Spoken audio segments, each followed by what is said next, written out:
Welcome back to the Burn Boot Camp podcast. My name is Jennifer Paynter and this is Luke Smith. We are the fitness specialists at Burn Boot Camp and also trainers. So we are continuing our series on protein, and today we want to give you some tips and tricks on how to get that protein in.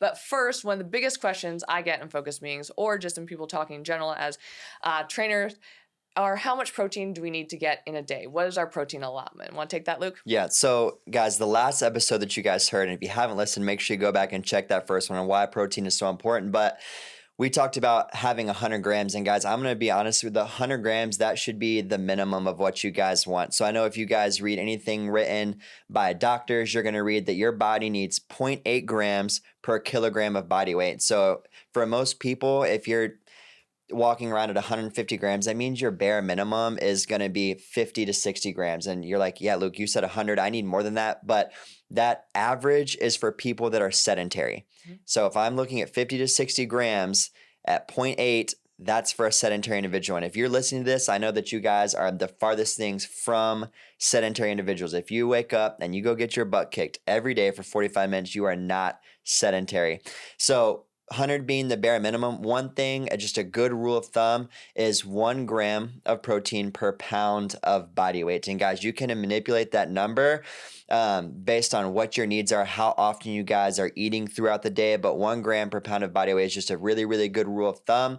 I personally like to take my protein intake a little bit higher. I'm somewhere almost maybe 1.5, which is kind of the top end. If you guys have ever read anything, you can see a lot of ranges between 0.8 and 1 to 1.2 for people that are working out regularly, and 1.5 is the upper end for maybe athletes. And if we're working on a burn, I definitely consider all of us athletes. But general rule of thumb, again, one more time, 1 gram per pound of body weight. But like we talked about in that last episode, it's not something that you guys need to try to bite off and eat the whale whole the first time you guys go to track calories, or even starting to think about, man, how much protein am I really consuming a day? Take a really good scaled approach and know what you're working towards, but I don't know what I'm working towards if I don't know where I'm starting.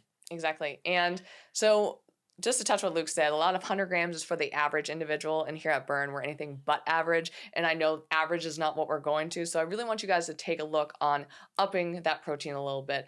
And a lot of people want to ask, can I get all my protein in at one time? Okay, a lot of times people want to double up on those protein shakes at one time, or protein shake along with meals. Is that something we can do?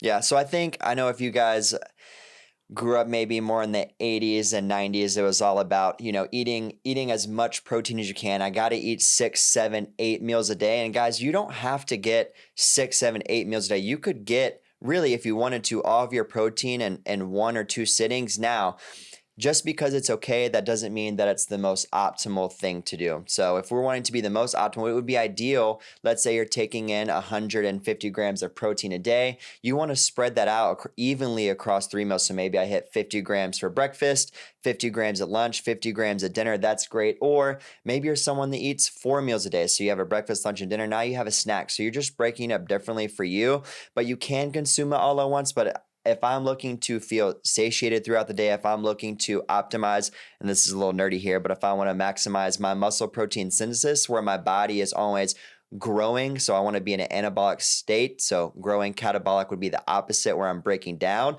I want to make sure I'm getting in at least 20 grams of protein really every 2 to 3, maybe 4 hours. And that's kind of where that old school thought process came from, is guys, I need to eat 6, 7, 8 times a day, but that's because they're looking to be growing all the time. So yes, you can get it all in one feeding, but if you're really looking to have good balance, you want to break whatever your total is down to 3, 4 meals a day, or snacks, however you guys eat now.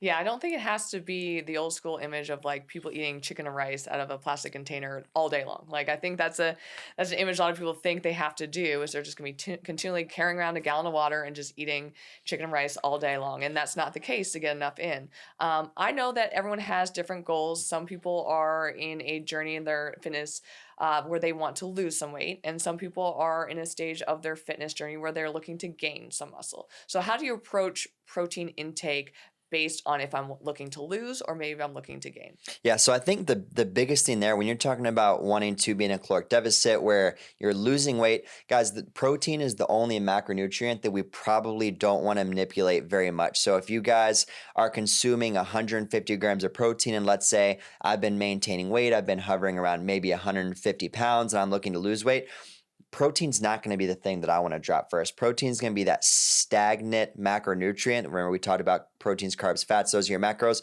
Protein has to stay the same. So if I want to go into a deficit, the first thing I'm going to drop is probably my carbohydrates. And guys, just as a tidbit for you, fats, and especially in women, are probably the one macronutrient we don't ever want to take below 50 grams because that's going to help a lot with our hormonal health. Brain So health. that's, yeah, and brain function. So don't ever drop your fats.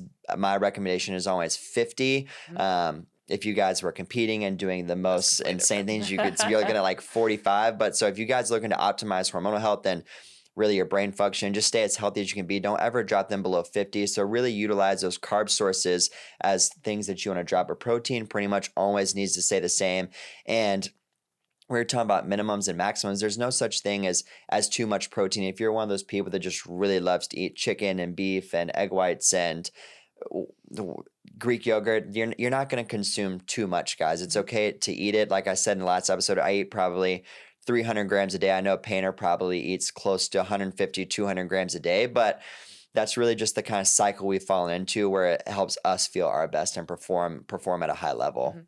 And if you're doing the Burn Boot Camp workouts or any high intensity workouts or just really into strength training, what happens if you are, so say you drop, you're trying to lose, you keep the same routine, fitness routine, and you dip down in that protein. What are the repercussions of letting that protein dip down to under where we need it to be? Yeah, so it's not going to be detrimental, but if we're in a caloric deficit, that means that we are losing mass, we're losing weight, we're probably losing some water weight, we're hopefully losing some body fat. Obviously, that's the main thing that we really want to focus on losing. But in order to make sure that we can maintain, keep as much muscle mass as possible, our protein has to be as high as possible. So if I'm manipulating my protein, and if I was at a maintenance phase, so we'll use 2,000 calories as a baseline, and I'm eating 150 grams of protein, I don't want to drop my calories and drop my protein, because if I want to make sure that I look good in my bikini or I look good for the wedding that I'm going to, whatever the case may be, I don't want to lose any muscle mass. I know a lot of you guys think I always think, man, I look really good after I worked out, and I always want to keep that same look. So I want to make sure I'm hydrated, and the protein is going to be a big part of staying full and really just being the most confident too. And I know a lot of people, when the number on the scale changes, but then sometimes their body is not reflecting the change they want to see. So say they want to drop that 5 to 7 pounds, and that 5 to 7 pounds gets dropped and they're still not happy with what they're looking like. It's probably because we've cut out maybe the wrong things, and it's not maintaining that muscle mass. So yes, that number is going down, but we're actually losing muscle and the things that kind of make you look a little bit leaner, make you look a little bit stronger. I know that can be really frustrating. So if that's where you find yourself, where you've made the changes and maybe you have dropped the weight and you still don't look like what you want to look like, I would take a closer look at protein. Yeah, I'd say less when it comes to protein, less is not always more when it comes to, caloric deficits, and you guys are trying to prep for summertime, less is not always more. So protein, have to keep that consistent. Painter, what are some things that you have in your diet that make hitting your protein goals easier? So I don't like to change my routine, and I know a lot of busy people don't. I don't want to take on a completely different food. I like to add to my current routine. So things I do is I like to eat breakfast. I'm a big eggs for breakfast, but then I also pour egg whites over my fried eggs, and that's just an easy way. Nothing's changed. I can sneak that in, and nothing changes. There's no extra work for myself.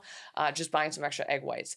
I like protein shakes. Honestly, when I'm struggling, if I'm busy and I'm training a lot, when I used to bartend, I had to do 2 shakes a day, because that was one easy way to supplement my whole food nutrition was some afterburn twice a day, and that's perfectly fine too. Burn bars are really helpful. Protein bars are really helpful. Greek yogurts are really helpful. Oatmeal, I like overnight oats with some protein powder mixed in. That's a very easy way to flavor your oats, and it tastes really good, and sneak extra protein in. There's a lot of way. Vegetables, a lot of broccoli is a source where it's another way. So you have the protein added, and then you have broccoli in it.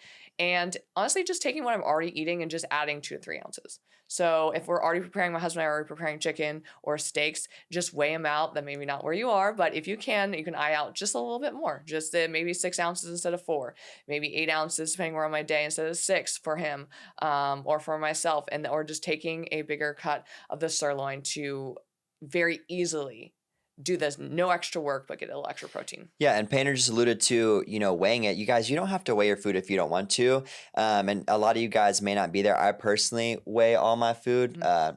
And it just helps me feel more confident in what I'm consuming on a daily basis. But if you're not there, great. Use your palm serving as a reference for how much protein you're getting. So if Mhm. you're, Painter's talking about adding a few ounces, Mhm. most of your guys' palms, that's going to be close to about 4 ounces of a protein Mhm. serving. So if you guys are looking to add a little bit more, maybe a palm and a half, and that's just a good start. You guys will probably notice that it's going to make you want to eat less of the other foods. So I know if I have grilled chicken, maybe Painter likes mac and cheese, I'm probably going to have to consume a little bit less mac and cheese because I just put more protein on Mhm. my plate too. And something that I like to do, guys, I'm lazy. Mhm. I do not like to have to cook a bunch of meals. One thing that I do is I'll just cook all my food in bulk to Mhm. start the week. I'll just make sure I cook 2 or 3 pounds of beef, and I've gotten really tired of chicken breast lately, so I've been doing a lot of chicken thighs. I'll cook 3 pounds at once. But what that allows me to do is just prep my carbs as I go. I think that's the one biggest miss is that we just don't have our protein prepared. Mhm. I think that is the biggest hack is just be prepared.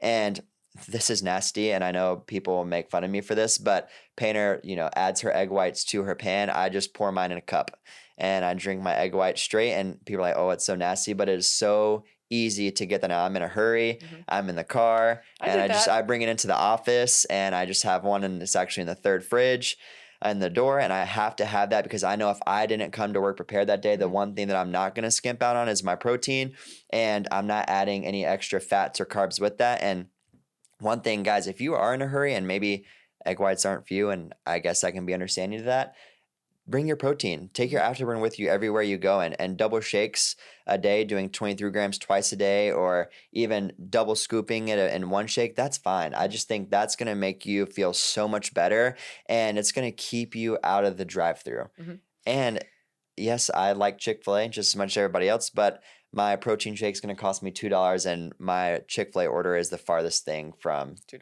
$2. Yeah, you're looking at about $15 if I'm hitting that You Chick-fil-A couldn't drive-through. you're never going to catch me drinking straight egg whites because I think that's foul. But back in the day, and that's something I actually want to circle back at now that we talked about it, is we used to add it to our afterburn shakes. That was for a while, and it actually made it a lot more creamier and taste a lot better. So that's something I used to do, and actually it made it more enjoyable for protein shakes. So that's definitely a tip you can take that's not going to be gross, promise. Try it, tag us, let us know how you feel about that.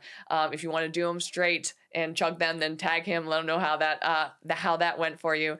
But also circling back on the meal prep ideas, don't meal prep a bunch of stuff and lock yourself into the same flavor profile all week because that's going to burn you out on that food. And that's going to really deter you from wanting to grab from that. And then you're going to look for other things and then you're not going to be prepared because what you prepared doesn't sound good anymore. So building off what Luke said, just pick a couple proteins that you enjoy. That's the one thing. If you don't like chicken, don't prep chicken. Yeah. Okay, because then you're not gonna want to eat it. I don't love chicken, so I don't prep chicken because I know even if I do it, when it's time to go grab something, I'm gonna look for other things in the fridge because I really don't want what I've prepped. Then prep different vegetables and sauces and flavor profiles. So when you prep the proteins, don't lock it in with like a teriyaki sauce. Don't lock it in with a barbecue. Add that day of in the saute pan or in the microwave, wherever it's easiest for you, so that you can change it up for yourself, make it into taco salad, make it into tacos, make it into a barbecue chicken sandwich, whatever works for you, so that your body feels like it's getting food like any normal human doesn't want to eat the same thing every day. But it's using the same stuff you've already prepared. So it's making it a little bit easier, but keeping that variety, which a lot of people need to stay on track. Yeah, and I think a lot of people, man, the last thing I want to do is go buy expensive beef and steak and then throw it away Mm-hmm. because I'm stuck Mm-hmm. eating the same thing out of Tupperware. Like that's Mm-hmm. Grosses you out. yeah, really crappy feeling. Mm-hmm. So yeah, really double clicking on what Painter said, man. It's really just about having it prepared and then having options that you want throughout the week. I know that all my food is pretty bland, but sometimes I'll do just a beef bowl with no rice. Mm-hmm. Sometimes I'll have rice. Sometimes I've been doing a lot of corn tortillas lately, Mm-hmm. with a little bit of Greek yogurt on the bottom, and Mm-hmm. that's, man, that's made a huge difference because my favorite food is tacos, and burgers. So if I can mock those the best I can, that's going to help me really stay on track. But yeah, don't lock yourself into just certain flavor. There's so many sugar-free sauces. There's so many things that are not just ranch dressing from your favorite restaurant that are going to add so many calories. There's so many good things out there. G. Hughes is a great brand when it comes to adding flavor. I know I use that a lot. Paynter does as well. But really lean on those things and be creative. Be willing to try new things. Look things up. Yeah, look Follow things up. social media accounts. There's a lot of people out there that want to make things easy for you, and easy is the way to go for me. I'm not a chef and I don't like to cook, so I've got to keep it easy. There's a lot of great social media accounts you can follow that will give you really easy ways to execute things, and that's what I'm looking for. Yeah, I'd say if it's easy, then it can be sustainable, and I think that's the most important thing when it comes to diet culture as a whole. It's not a all or nothing, and I don't necessarily believe in 80-20 as balance, because otherwise that would be 50-50. But I would like to. Everyone should be at a point where they're okay getting as close to 80-20 or whatever they're trying to get to. They have to do a little bit more than what they were doing before. And I just think that starts with a little bit of preparation and being willing to try things and see how many of these small wins you can stack over time. Like, see if you can get through a Monday, see how much better you're feeling. You're like, man, I recovered well. I worked out well today. And then you started doing it on Tuesday. And then what you realize is when you're adding in these foods that you're not accustomed to eating, your performance goes down, your recovery goes down. And for a lot of us, I want to feel good when I go to the gym. Yeah. Way to stack those small wins also, guys, is just pick a meal. Maybe you struggle with breakfast, so you need to prepare breakfast for the week or find better options. Maybe it's lunch. You continually skip lunch. I know I'm talking to a lot of you out there who just skip lunch. So maybe it is adding a protein shake or a bar in because you just don't have anything at all. Okay, that's a win. That's a win. Going from nothing to adding something of substance, that's a win. Or maybe you guys just kind of wing it for dinner. So maybe that meal prep that you don't really need during the day that a lot of people meal prep, maybe you carry that habit into the evening. That's a win. And when you have that win, ride it out for a couple weeks, okay? And then build off that win into something else. It doesn't have to be all or nothing. So I hope this helped, guys. Some tips for us is kind of spread them out, supplement with some shakes and bars where you need it, but whole foods where you're going to find the biggest bang for your buck. We highly recommend it. Pick things you like, okay? Stick to it simple. Add the flavors throughout the day on different days to help keep it fresh. And then just keep trying new things. Anything else, Luke? No, I think you got it covered. All right, guys. Thanks for tuning in. We will be doing 2 more on these, so tune in next Friday for the next one. Email us any questions you guys have at podcast@burnbootcamp.com. We'll try to address any of them that come in. But let's wrap it up. 2 claps on 2. 1, 2.